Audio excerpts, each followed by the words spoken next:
Siyaset yurttaş üretmek yerine aidiyet üretmeye odaklandı dersek buna katılır mısın? Çok net katılırım.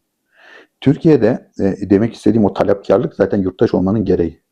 Yani bizim geçmişten gelen tebaa düşüncesi, kul düşüncesi halen bence devam ediyor. Yani biz bunu bizim iktidarlarımız da, geçmişten itibaren gelen iktidarlarımız da varlıklarını devam ettirebilmek. Bu talepkarlığı biraz bastırmış, tehdit olarak görmüş. Hala da öyle bence. Sonuç itibariyle bir yoksul kitle yaratılıyor. Maksadı nedir? Siyasetin yoksulluğu bitirmek. Birçok parti de bunu söyleyerek gelir iktidara zaten. Hı hı. Ama yoksulluğu genişletiyor ve buradan bir aidiyet yaratıyor. Biri mezhepsel bir aidiyet yaratıyor.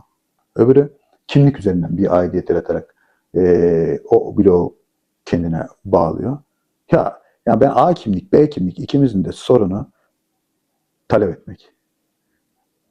Başka sorun varsa biz aramızda bir şekilde hallederiz. Talep etmek. Yani benim oğlum da sınıfında A, B, C, D, E kimlikleri, bir sürü mezhep ama hepsi okulda bir öğlen yemeği verilmesini talep ediyoruz ya. Bunu yani bu bencilleştirerek, bloklaştırarak bu taleplerin önüne de geçiliyor. Yani biz veri toplantısına gidiyoruz. Hepimiz aynı şey söylüyoruz. Ya yemek konusu sıra oluyor, sırada giremiyorlar. Bunu siz bir şekilde halledin falan. Talep aynı. Kimse sen neresin demiyor. Sen hangi dindensin de demiyor. Ortak sorun. Veri toplantısında bu kimlik kayboluyor da niye sonradan ortaya çıkıyor? Ya bu yurttaşlık üzerinden yapılacak bir şey. Yurttaş olduğunu hissedersen, anayasal haklarını bilirsen, talep edersin. İstersin. İstersen kimin başı belaya girer? İktidarın, hükümetin, iktidara talip olanların başı belaya girer. Ya o zaman bu talebi engellemenin en güzel yolu da insanları bencilleştirip işte bu tip Aidiyet üzerinden onları konsolide etmek, kendine bağlamak. Talepleri bölmek. O yüzden ne kadar bölersen o kadar rahat yönetirsin. İşte ulus devletleri de o yüzden istemiyorlar. Onları da işte bu şekilde aşındırmaya çalışıyorlar.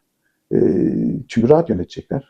Bizim buna engel olmamızın tek yolu vatandaşlığı çok güzel bir sorun. Yani anayasal yurttaşlık temelinde hukuku üstün kılarak, hukuku üstün tutan, bireyin haklarını öncelikli olarak öncelikle tartışmaların içinde olmak, bu taleplerimizi devamlı hale getirmek, diretmek, bu talepleri yerine getirmeyen iktidarları değiştirmek, mecbur bırakmak.